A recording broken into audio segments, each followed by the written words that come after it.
Welcome once again to the official Colorado Sports Hall of Fame podcast. I'm Dave Plati.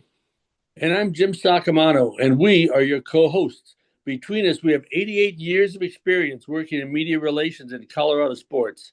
Myself with the Broncos, Dave with CU, and both of us with the Denver Bears AAA baseball team, along with several side experiences. This week, we continue our reveal of 150 significant moments, including the eventual ranking of the top 50 in state of Colorado sports history in conjunction heading into the state's 150th birthday this coming August 1st. That's the date Colorado was admitted to the Union as a 38th state in 1876. A select committee of state veterans in sports, 10 of us in all, with about 275 years of experience covering Colorado, are selecting these moments that we will eventually count down all the way, 5 per week, and then daily for the top 10 come the end of July.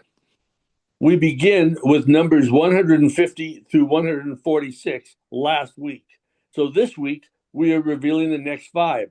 As we count down, all are also cataloged on the Colorado Sports Hall of Fame website, along with all our podcasts.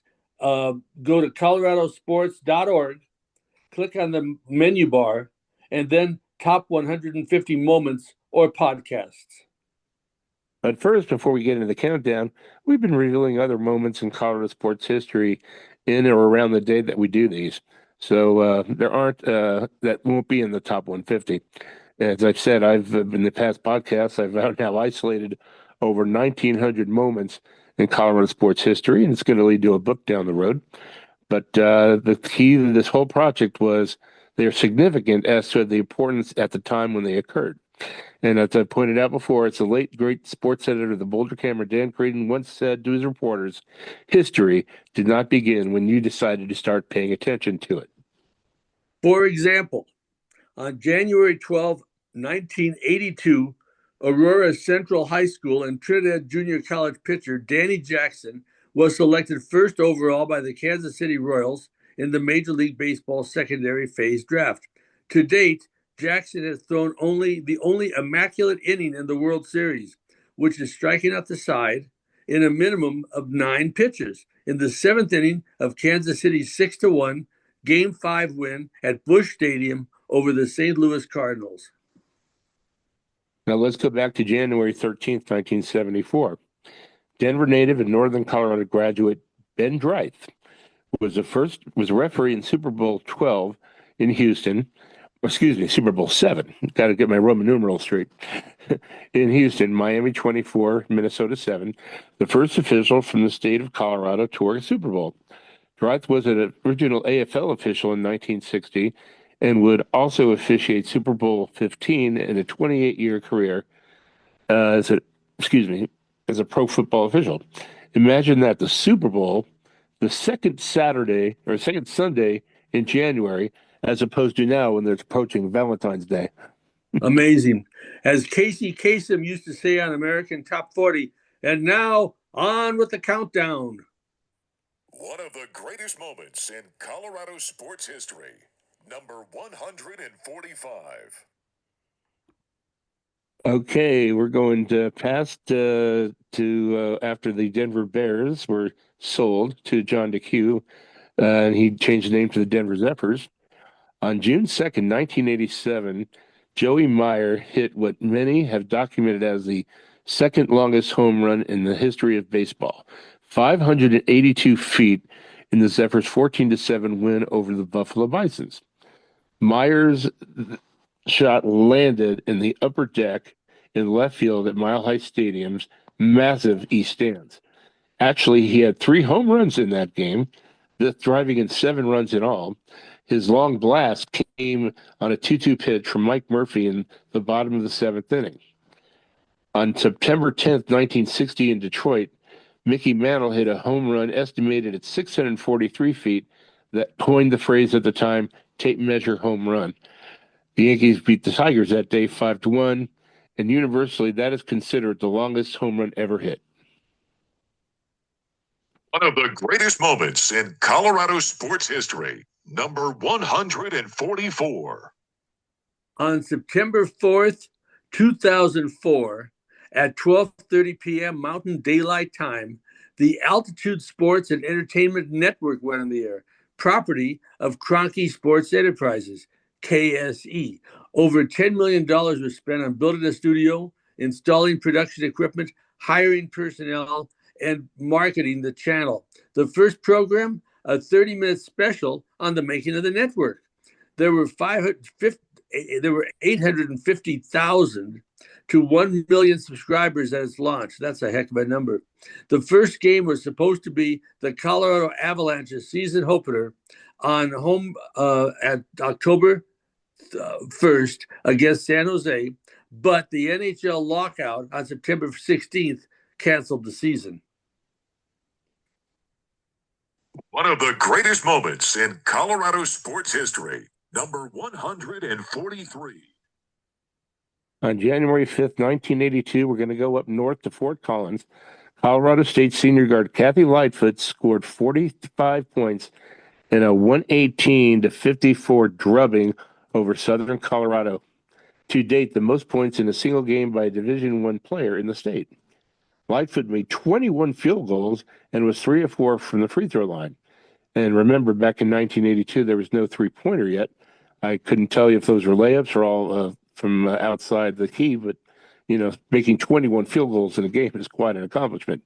The state's collegiate best for women's encompassing all divisions is a 51-point effort by the late Carol Lilly of Southern Colorado, which is now CSU Pueblo, in an 82-80 overtime loss to St. Mary's of the Plains in December of 1979. One of the greatest moments in Colorado sports history, number 142. On August 5th, 1967, in a game which I attended and remember vividly, the Denver Broncos became the first AFL team to defeat an NFL team, downing the Detroit Lions 13-10 at DU Stadium in what some called the Little Super Bowl. The Lions' Alex Karras stood prior to the game, and he stated that there was no way Denver would win. If it happened, he'd walk back to Detroit. Did he? Of course not, although he got thrown out of the game, so he actually had a head start. And 2 weeks later, the Broncos hosted Minnesota and beat them 14-3, also at DU Stadium. It was the first year the two leagues started playing in the preseason ahead of the 1970 AFL-NFL merger. Of the 15 preseason games that first year, the AFL won 3, 2 by the Broncos. The third was an absolute slaughter by the Kansas City Chiefs of the Chicago Bears. How did Karras get thrown out of the game? He got thrown out in the second period, and the next day, Chet Nelson wrote in a cogent moment by Chet that Alex Karras got a head start on his walk back to Detroit by getting thrown out of the game. It was amusing, I thought. One of the greatest moments in Colorado sports history, number 141. All right, we're going to go back to July 3rd, 1982. And this one is actually personal to me. Denver entered the national record books that night as the Bears' annual fireworks night drew a minor league record crowd of 65,660 fans, as we announced at the time. And I say we because I was the PR director that summer for the team. The Denver Fire Marshal told team officials the crowd had to be capped at that number, but in actuality, the true attendance was revealed to be later, well, the next day to me, was 73,155, as confirmed years later by business manager Bobby Burris. Not to mention, by looking at an aerial photo of Mile High Stadium from that night, in no way, when you look at that picture, there were 10,000 empty seats in one small corner of the left field stands. Now, Omaha spoiled things that game that night with a 7-4 win, and it was a very strange game. They outhit the Bears 70-5. The game was scoreless through 5 innings, and Denver was actually being no-hit going into entering the 6th inning. And good old Denver native and Abraham Lincoln High School graduate Nicky Capra broke up the no-hitter with a triple. And to revisit that eventful night in July 1982 and some other Mile High Stadium tidbits is Bob Burris, a longtime employee of the Denver Bears, whom both Dave and I worked alongside when we were with the club. the son of longtime Bears and Broncos executive and Colorado Sports Hall of Famer Jim Burris. Bob, welcome to our podcast. Well, Jim, thank you for that nice introduction. And when you say you worked side by side with me and Dave as well, we literally did have offices right next to each other.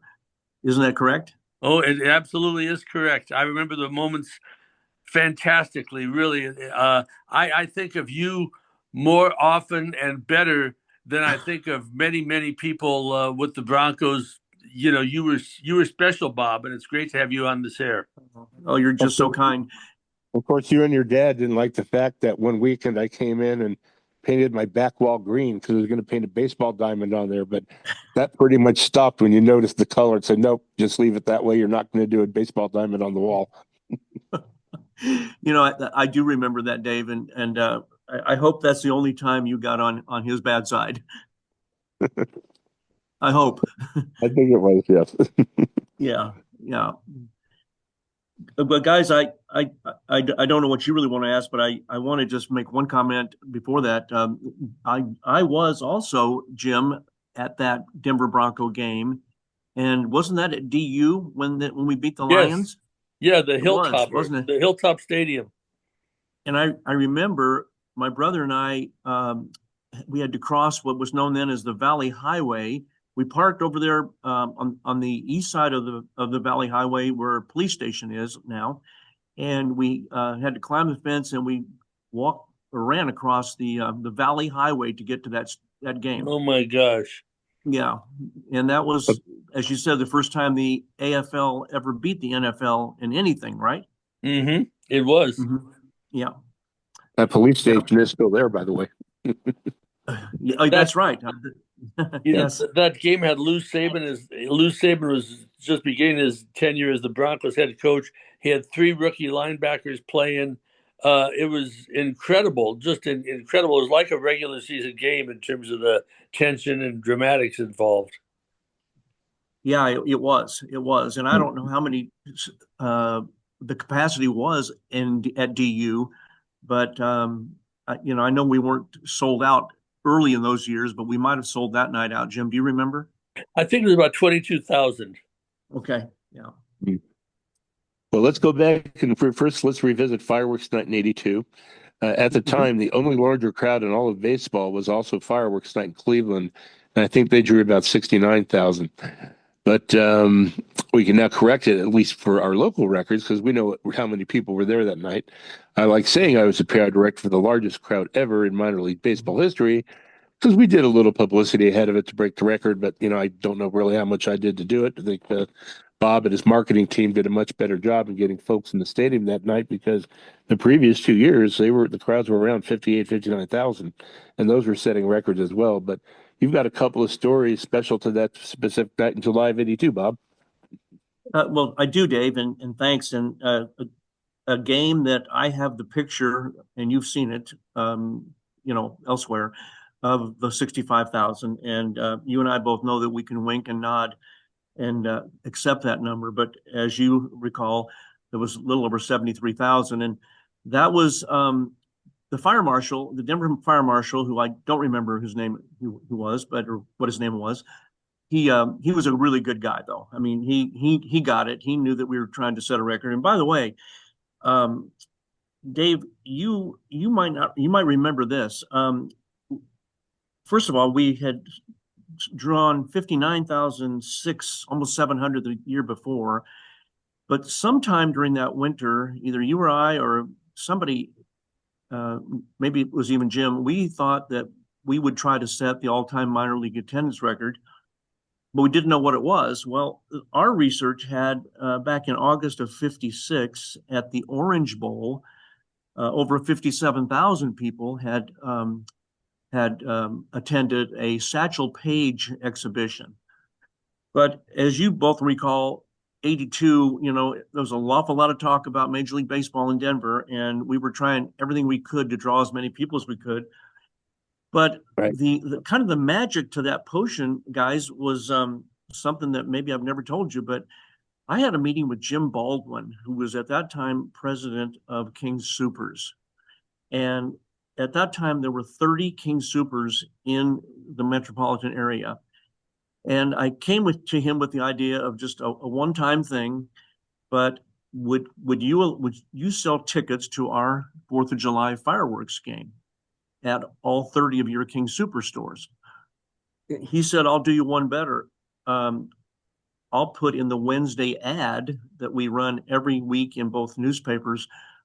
I'll feature the fact that they're on sale there, which I think will drive a lot of people to our stores, which is exactly what did happen. And even though the game went on and we played poorly that night, as I recall, something else happened that you two wouldn't be aware of, but you might remember the name Sessions Harlan. Mm-hmm. I think, Dave, Oh, yeah. I know you and I remember. He played ball at Weber State basketball, but was a Denver policeman and had the greatest infectious smile you could ever have, the nicest person. And at that time, he was into the bodybuilding part of his career. And I always had Sessions in our ticket office because on that night, because we were handling so much cash. Well, if you can believe it, because the game had so much advanced sales from King Supers, we had an enormous walk up as well. Because nobody sold out a minor league game there ever before. But people were actually scalping tickets out in front of our ticket office. And imagine that, scalping tickets to a minor league baseball game. Amazing, really. And I asked Sessions Harlan if he would politely go out and ask the people to leave. Well, one guy took exception to Sessions Harlan and gave a right hook that Sessions blocked and put his arm around his back and put him into a hammer lock. And he said, "What do I do, Bob? What do I do?" Anyway, he let him go. But imagine that, guys, scalping tickets. I think the face value on the ticket was just $6, wasn't it? Oh no, Dave, even less than that. I think the highest that we ever charged for a reserve grandstand seat was $3.50, and a general admission ticket was $2.50. And on a night like that, all the east stands and all the south stands were general admission, as was the upper level as well. Just the lower level had reserve seating. So ergo. It was staggering, frankly. It was, well, so that to me is the record. And I don't think it'll ever be broken, guys, because nobody plays in minor league baseball in that small of a venue. But what was the greatest promotion we had that year? The one I don't know if you ever repeated, was Kazoo Night, when we had I know there was 11,000 people in the stadium. There were 5,000 kazoos given out, and the third inning, all these kids they're not watching their game. They're tooting their kazoos. And Rich Donnelly called up to the press box wanting to know whose idea was this. And they were frustrated. We were frustrated in the press box. And I can't remember who won the game, but that was, I think, in May. Or I can't remember when, but you remember Kazoo Night, don't you, Bob? I'm guilty. Yeah, I'm guilty. It wasn't an original idea.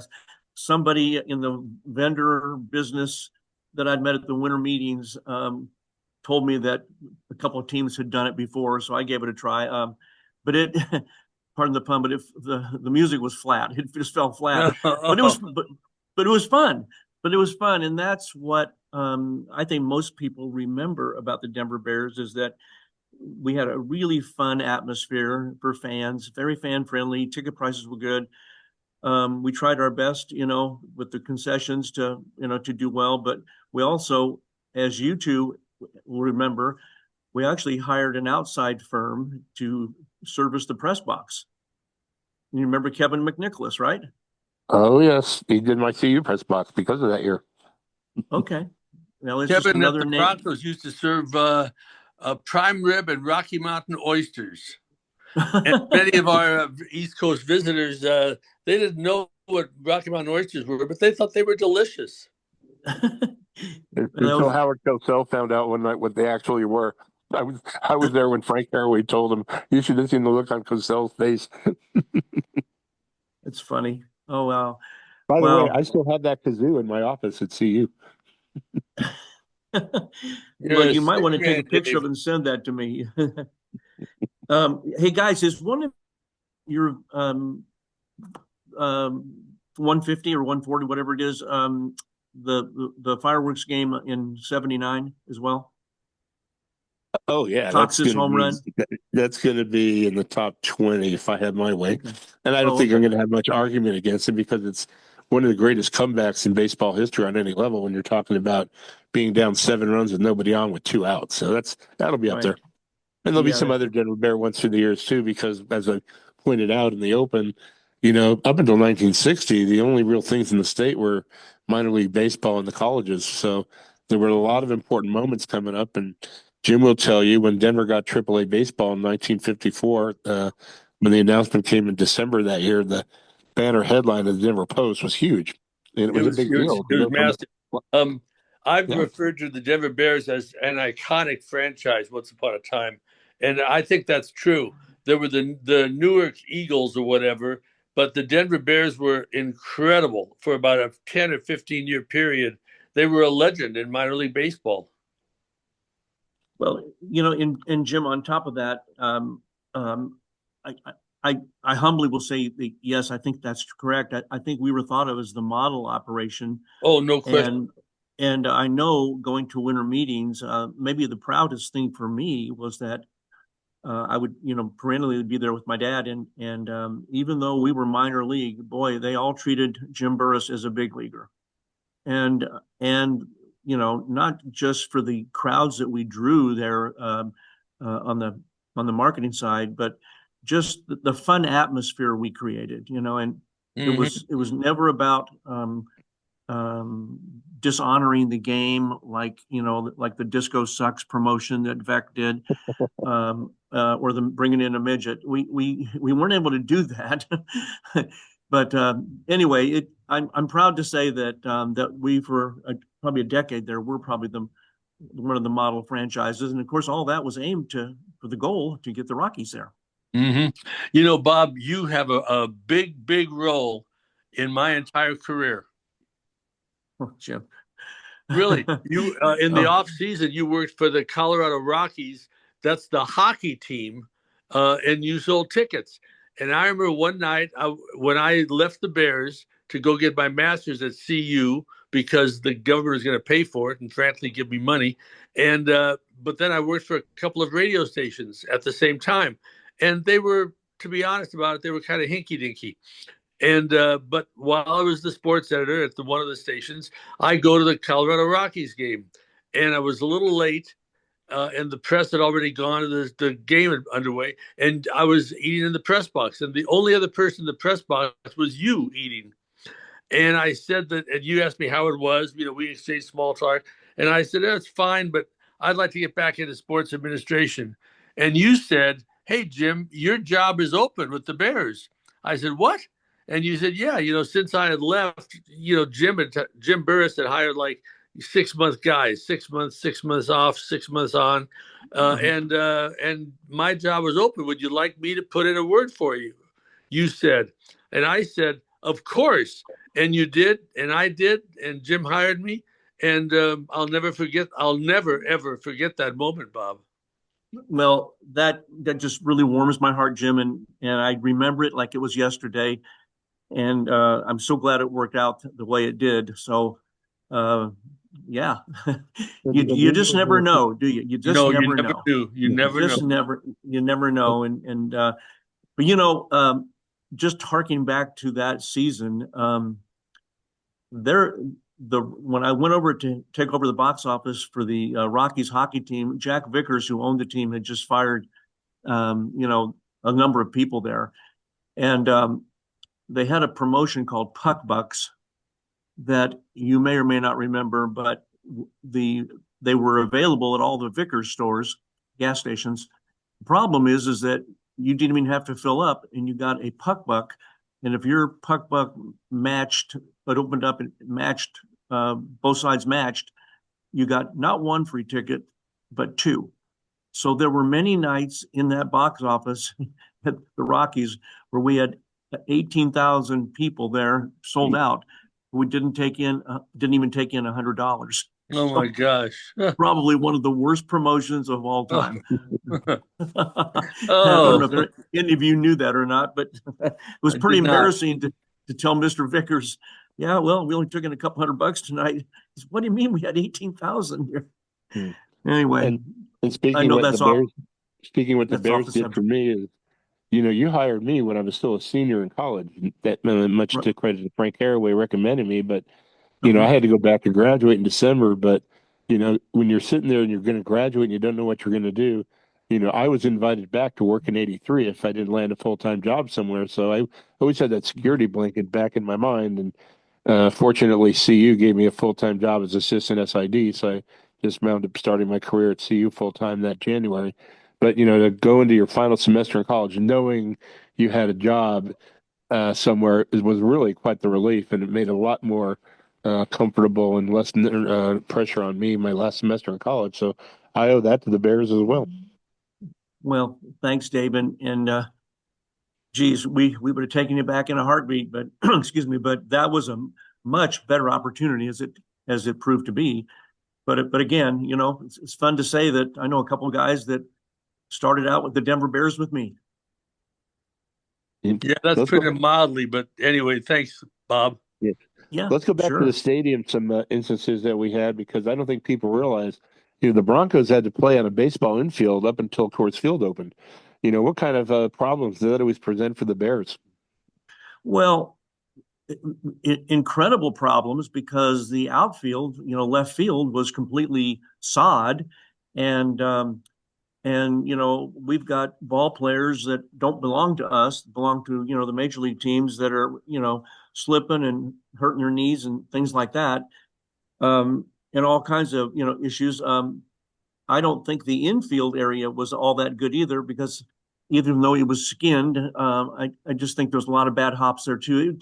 It was a nightmare really to have to share the stadium with the Broncos. And in 1971, when the Bears were not out of first place a single day, they went into the Junior World Series against the Rochester Red Wings, and because we couldn't play at Mile High because they had to, put the East stands in, we had to play all 7 games in Rochester, losing in the final 7th game.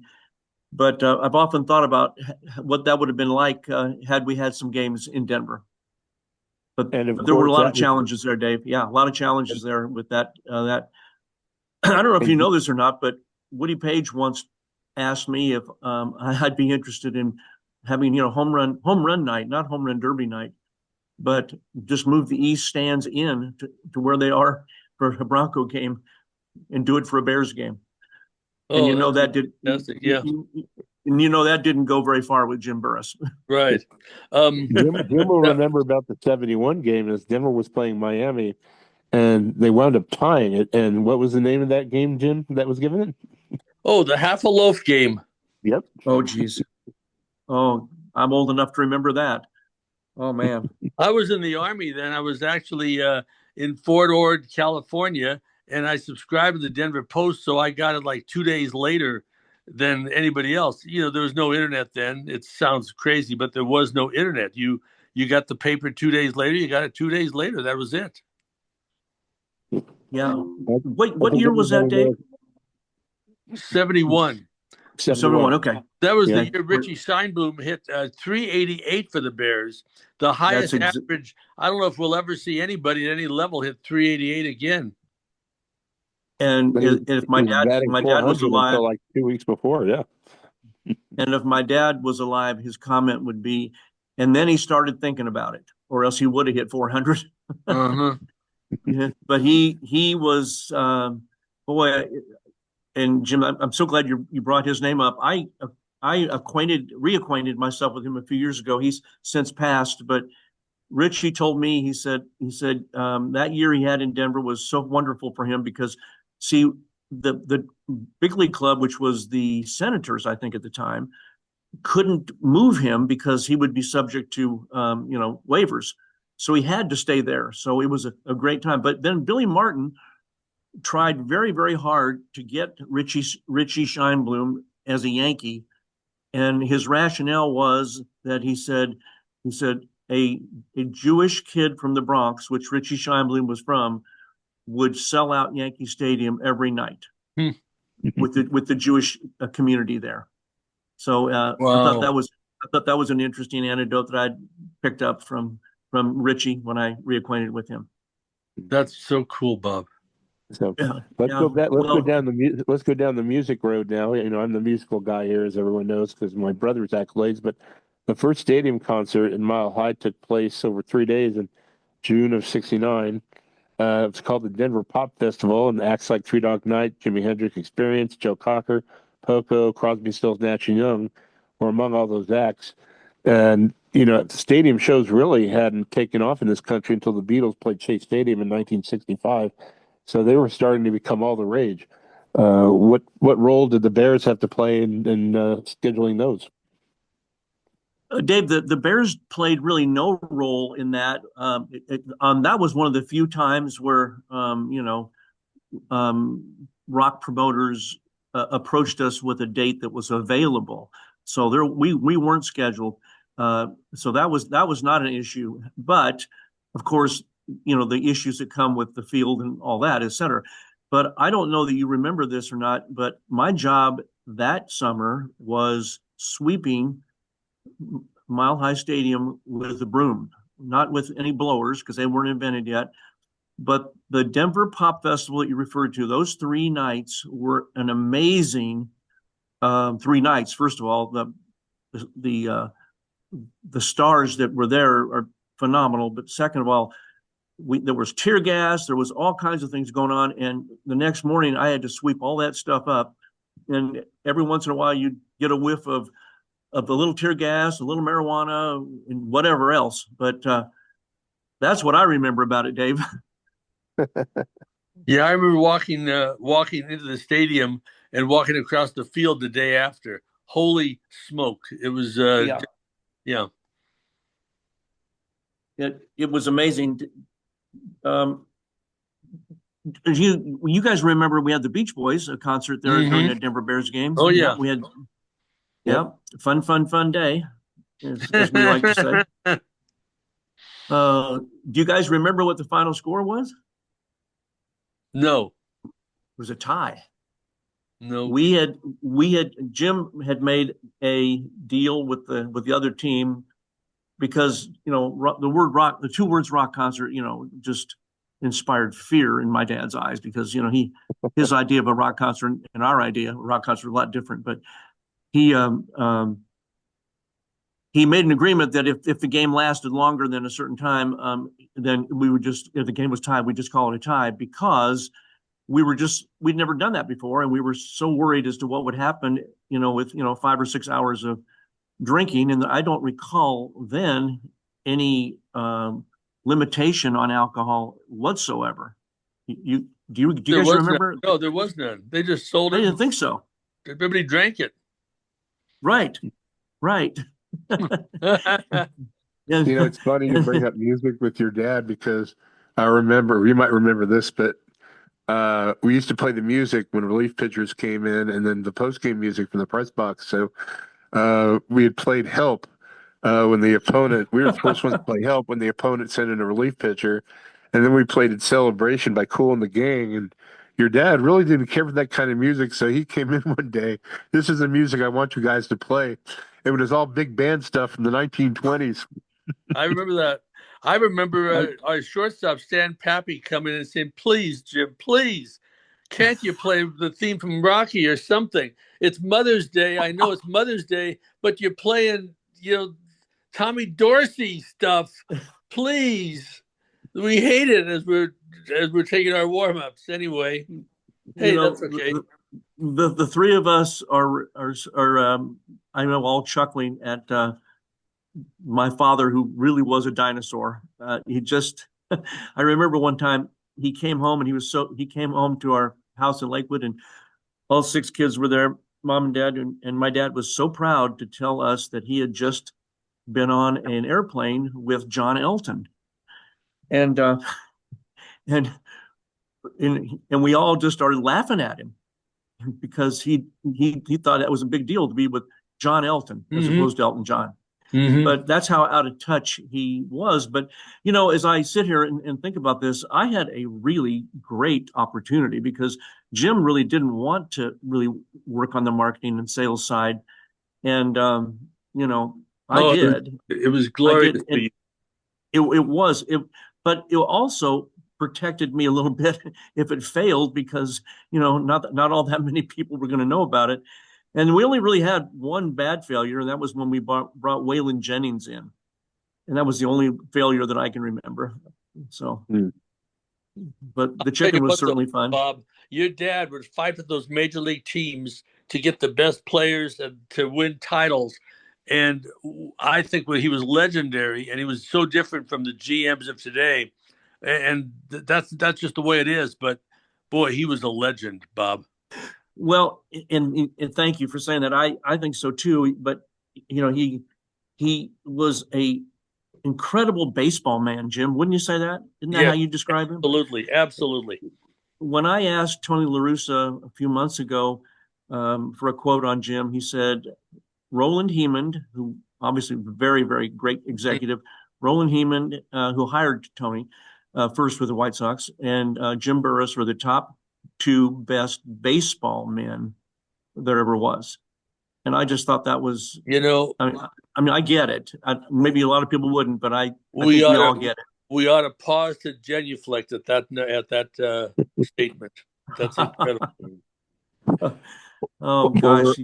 we're approaching our time limit here, guys. Jim, you have any Okay. other questions for Bob? No, I've got a million, but I'll let it go, Bob. You were great. Okay. It's great going over this, and I don't want to mess with the time limit, so Oh I'll no. bow out. We'll Well, probably thank you have him guys. back on anyway because there Huh. aren't many aficionados on the Denver Bears as we have more Denver Bear moments coming on down the road. So, Bob, we appreciate you taking time out to visit with us on our podcast. Oh well, it was my pleasure, and thank you, Todd, and great to see you, Tim, again, and Jim and Dave. Always great to talk to you, and I'll be a trip to Denver here soon, and Dave, you and Jim know where we need to meet, so we'll be doing that Yeah, soon. good deal. Absolutely, Bob. Okay. Okay. Thanks, guys. Thank you. Well, as always, we hope you're enjoying our podcast. Keep spreading the word. We want to thank our sponsors, Pasta J's of Boulder, Panther and Pearl. Go in and have the green chili ravioli, as I always tell people, as the appetizer. Tim Simmons, of course, our executive producer. Thanks to him, and he sponsors Colorado Collegiate Chronicle, a very, very in-depth update weekly on the colleges around the state. And if anybody else wants to join on board as a sponsor, we'll take you. And we have to thank our version of Don Pardo, Mark Johnson, voice of the Buffaloes, for introducing each one of our moments as we count them down. That's a great comment on Don Pardo, by the way. And that's a wrap on our 11th podcast. Tune in next week for the next reveal of our state's top 150 moments. We hope you're enjoying our reminiscing with our Colorado Sports Hall of Fame guests, as well as our trips down memory lane in the state's sports history. A reminder that the Hall offers tours of its museum, as well as Empower Field at Mile High Stadium, and that the CSHOF class for 2026 will be inducted this coming April 16th at the Hilton City Center in downtown Denver. Thank you for listening.